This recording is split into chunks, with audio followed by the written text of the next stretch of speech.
Hi hello அனைவருக்கும் காலை வணக்கம். ஏன்னு பார்த்தீங்கன்னா எங்கள் ஊர் சொந்த ஒரு வந்திருக்கிறோம்.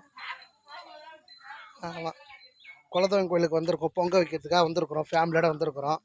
காரில் தான் வந்திருக்கிறோம். பாருங்கள், காரில் தான் வந்திருக்கிறோம். இங்கே பாருங்கள், எங்கள் குலதெய்வம் குட்டி ஆண்டவர் பாருங்கள். இது வீரனாருக்கு காவல் பைரவர். இவர் எங்கள் குலதெய்வம் கோயில் குட்டி ஆண்டவர் கோயில் வந்திருக்கோம். காட்டுறோம் பாருங்கள்.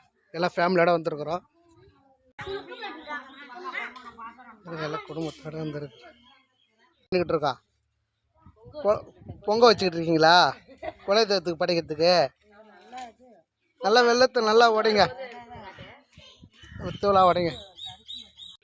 பாருங்க பாருங்க, 2 குதிரை வீரனார் குதிரையில் பூஜை பண்ணிக்கிட்டு இருக்காங்க. இப்போ தான் வேலை நடந்துக்கிட்டு இருக்கு.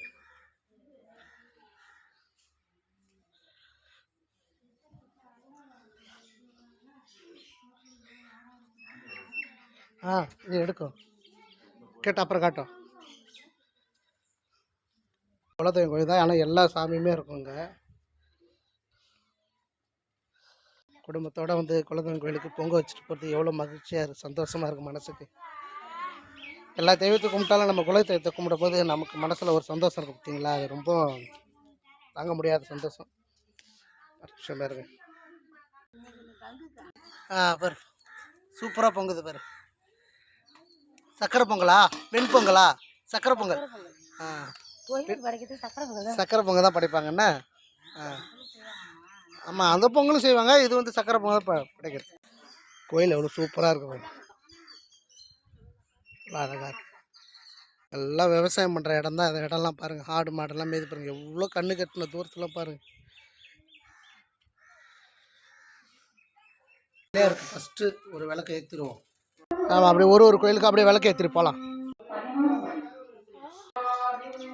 விளக்கு ஏற்று அப்படியே சிவனுக்கு ஒரு விளக்கு ஏற்றிடலாம். விளக்கு போடும்.